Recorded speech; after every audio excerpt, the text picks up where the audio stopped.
Ladies and gentlemen, please take your seats. You know, boys and girls, some people are just straight up easy to talk to. And guess what? If you're within the sound of my voice, that must mean you're in the seats with, once more, as always, my name is Dave Voigt, and I'm the host of this podcast, where we sit down with a wide-ranging variety of entertainment industry professionals. We pick their brain about current projects, state of the industry, how they got started, and so very much more, enlightened in a conversational fashion. And you know, if you like how we do things around here, I'm going to go out on a limb and assume that you do, because let's face it, you're listening right now. And if you are listening, hit subscribe. Hit that subscribe button, give us the old 5-star rating, give us the old thumbs up on your podcast provider of choice. We're available pretty much everywhere. Places like Apple, Amazon, Spotify, Google, and plus we archive every single one of our episodes over at our In the Seats YouTube channel, so please don't forget to follow us there too. Also, we're on social media. We're on the Facebook, the Twitter, or Twix as I call it, Instagram, Threads, Letterbox, probably TikTok, something else. There's a lot. I lose track. But we're at In the Seats for all sorts of fun updates. And finally, and I do dare say most importantly, please pay us a visit over at In the Seats, intheseats.ca for all the latest and greatest from the world of film, television, basically the moving image at large. Because guess what? If we love to watch it and write about it and talk about it, we love it even more when you come by and read about it and listen about it. So please do us that kindness and come by and pay us a visit. On this episode, kids, we got a fun one. We are diving back into the world of Special Ops Lioness, which is on Blu-ray and DVD now from all your favorite retailers out there. You get another film, another series in the Taylor Sheridan universe, which I just thought was fantastic. It's really a great, really compelling show, which I loved a lot. And it's got one of my favorite actors in it, the one and only Michael Kelly, who you may know from Jack Ryan, Dawn of the Dead, House of Cards. He's done a bunch of stuff. He's a great interview, and you know, it's funny. There's some people when we interview are just easy to talk to, and when we talk with Michael just about getting this show and being involved with it, and so sort of the pedigree of, you know, getting to do scenes with Nicole Kidman and Morgan Freeman and just sort of living the dream that way. And I mean, you know, to quote his famous line from the Dawn of the Dead remake, you know, it fucking figures that I get to have a fucking figures moment every time I get to talk to Michael Kelly, and he is a lot of fun to talk to. But pardon my French as always, but check it out. Check out the show, because it's a really good show. I hope it gets a second season, but it is, like I said, it is available on DVD and Blu-ray now from all of your favorite retailers. But before you check out the show, check out our interview with Michael, because as always, it's a darn good one. House, and they came literally 2 minutes ago, and it's like, it feels like kismet to have a fucking figures moment the day I'm talking to you. So I love it. Where are you in Canada? Toronto. I love you. Love it there. Now, I mean, just to kick it off, obviously, man, thank you so much for the time, and I mean, just congrats on the show, man. I absolutely loved it. But I gotta ask, I mean, between Doug Stamper and Mike November and now Byron Westfield, like, it feels like playing these characters in the halls of power is, I don't want to say you're being typecast, but it's definitely kind of fitting into your wheelhouse. What was it about the material here that sort of jumped out at you and made you want to say yes? Well, this is just all preparation for my political career, if I'm being There honest. you go. Okay. Come on, man. I mean, it's Taylor, right? I mean, Yeah. he's such a phenomenal writer. And when I was sent the scripts, I was so blown away. I was like, and hearing who was in the show, I didn't even know that Morgan or Jennifer Ely or Bruce McGillis I didn't even know those guys were in it yet. But the women that were involved and Taylor Sheridan, I'm such a fan of his that it was a no-brainer, man. I was like, yep, I'll stay in the wheelhouse with this guy. That's a fun one to do. Something I really loved about the show is that it wasn't, wasn't trying to be pro, it wasn't trying to be anti, it was just sort of showing the boots on the ground sort of reality of what these people are going through and have to deal with. Like, I mean, I'm curious, as you were diving into the material, like, is there anything that kind of stood out for you and shocked you? Because, I mean, again, we could compare House of Cards with some of the drama, or even Jack Ryan with you running around. This felt so much more grounded. It was incredibly grounded, and it was very real. Obviously based on a real program, I think. But what I found so fascinating, and when you really peel back the layers of what happens internally what you saw happen internally with this being about oil and fuel and Yeah. fossil fuels, and you see Nicole Kidman's character with her husband, and it's the theater of war, right? I mean, it's the global theater of war, and you're like, well, this is incredibly entertaining, but people are freaking dying.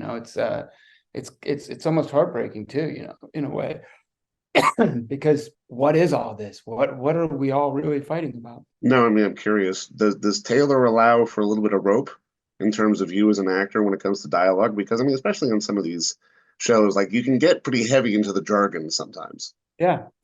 Look, I didn't ask for any rope because when I read it, and I remember talking with Taylor before we even started, I read the scripts and I was like, dude, these are phenomenal. Like this is so incredibly well written. And he was like, yeah, well, look, that's it. Just so you know, there's not going to be any second blue pages. That what you're reading is what you're going to get.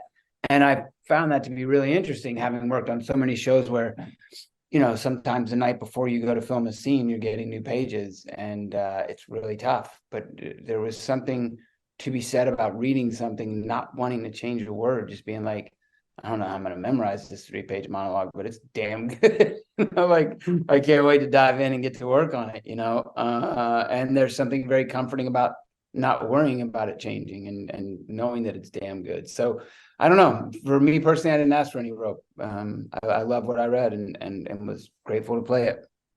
No, I mean, I'm curious because just especially in seeing the show, and I mean, some of the other stuff that Taylor's done, it definitely feels like in the past few years that when it comes to like stuff with really meaty character roles, like you've been getting to play, that is coming up a little bit more and more with the streaming boom and all the other stuff that's going on. From your perspective, how do you feel the business has evolved for actors like yourself to be able to find these like thick, juicy parts in shows like this? Yeah, I mean, I just feel such an enormous sense of gratitude, to be honest. When you think back that my son's 11, so House of Cards was about 11 years ago. Yeah. That was the beginning of streaming, and that was only less than a dozen years ago that this all started. That the best filmmakers, the best writers, the best directors, the best everything was like, I want to do TV. It's really cool, So you're getting this content that is so cinematic and so well written and so dramatically told that to be able to live in a television world where, years prior to House of Cards, there wasn't much of that world, and so to see it grow and explode the way it has, it's really cool. It's really I cool. mean, is that an advantage for you as an actor? Because I mean, you're getting Is it time what? character. You're getting time. It's not a question of you coming in Yeah. for 2 months and playing the guy and then leaving. Like you're really Yeah. getting to sort of marinate in who this person is. Yeah. I hope for more seasons of this show. I hope to see what will happen with this character. Much like we did with House of Cards. Like at the beginning of House of Cards, Doug Stamper was just that guy, and then he became this it was lunacy, but it was so well written that you're just like, oh my God, I can't wait. So yeah, to be able to spend even with Jack Ryan, you look at my character the way he was in season 1, or not season 1, there's my season 1, their season 2, and how he changed from season 4. They saw John and I together and they're like, I want to write to that. And so they made him more.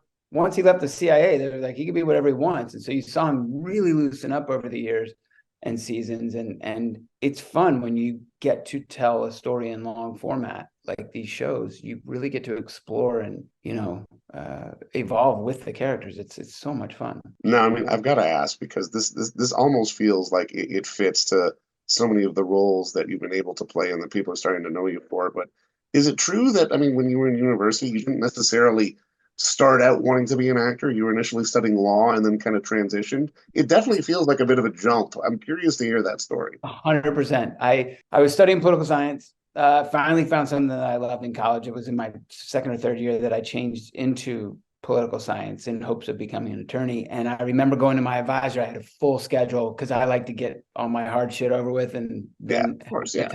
So I handed him my schedule and he's like, you're going to fail. You cannot take all these classes. You need to put at least one elective in here. And I was like, all right, if you have any suggestions, that'd be great. And he was like, Well, I heard this theater class is fun, and if you want to be an attorney and you don't want to get up in front of people, it'd be good to have that sort of experience. And so took a theater class. I absolutely loved it. A couple weeks into the class, the professor said, she had us pair up with a partner and work on a scene together. And she's like, "Who wants to go first?" I was like, "I do." I loved it. I loved it. I got up, I did the scene, and she said, "Can I talk to you after class?" And I was like, "Yeah." And she said, "How long have you been acting?" And I was like, "Oh, I've never done this before." And she was like, "Wow, you have something. You should. I'm very curious to see what happens with you." And it became my minor, and then I went for the double major and tried to do both, but I ultimately fell like, I don't know, two or three classes shy of political science. And I just was like, "This is it, man." I knew it. The first time I did it, I was just like, "Oh my God, wait, you can make a living at this?" Like, this is so much fun. It took a long time to make a living at it, but yeah, I probably would have been, a little wealthier if I'd have chosen the law career, but this is cool. No, but I mean that tells into my next question though, because I mean I know it's doing the festival run now, but I'm really looking forward to Raw Piece, man. It looks like a fantastic piece of work. Yeah. But I'm curious, do you feel like you've gotten to a point where you can do the ones for you now and don't necessarily have to do sort of the quote unquote paycheck gigs? Because I can imagine early Yeah. on it'll be like, I got to do one to pay the rent and then I'll do one for me kind of thing. Yeah, I still kind of, I mean, unfortunately, we bought a house in May up here. We moved a couple hours north of the city and an hour north of the city, and we bought this house. It needs a renovation, and it's very quickly become a gut renovation. So I might have to do one for the house. Mortgage, say no more, man. Say no more. Because the strike kind of sucked and came at the exact wrong time after having bought the house. But no, look, I've prided myself on always choosing a job, whether I get paid or not, on working with the best people, and whether it be a writer or an actor or a director, or in this case on Lioness, where you get everything. Sometimes you get it all, and sometimes you just get one thing, but you try to surround yourself with good people, and you're going to be with good work. Now, I mean, obviously, before we started, I brought up fucking figures and CJ, Dawn of the Dead, Toronto, shot and made. I gotta ask, I can imagine that line follows you everywhere. At the end of the day, is it a blessing or is it a curse? That's a blessing, man. All of them, the Stamper shit, the CJ stuff. Like, I'm grateful because it means that one way or another, he left a lasting impression on someone, and it feels really good. That was a long time ago now, and even Doug Stamper was a long time ago now, Yeah. and to know that it sticks with people, that you left a little bit of a mark somehow, some way, and on someone it touches my heart, man. Brother, man, keep leaving that mark. Keep up the good work. And honestly, thank you so much for the time today. And hope to talk to you again soon. Thanks a lot, Dave. I appreciate you, man. All right. Cheers. Bye, everyone. Bye-bye. And don't forget to visit our friends over at Bay Street Video for all your DVD, Blu-ray rental, or purchasing needs this summer, as they are still open for curbside and some mailing delivery as well. Over at 1172 Bay Street, Toronto, Ontario, Canada, you can give them a call at 416-964-9088. That's 416-964-9088.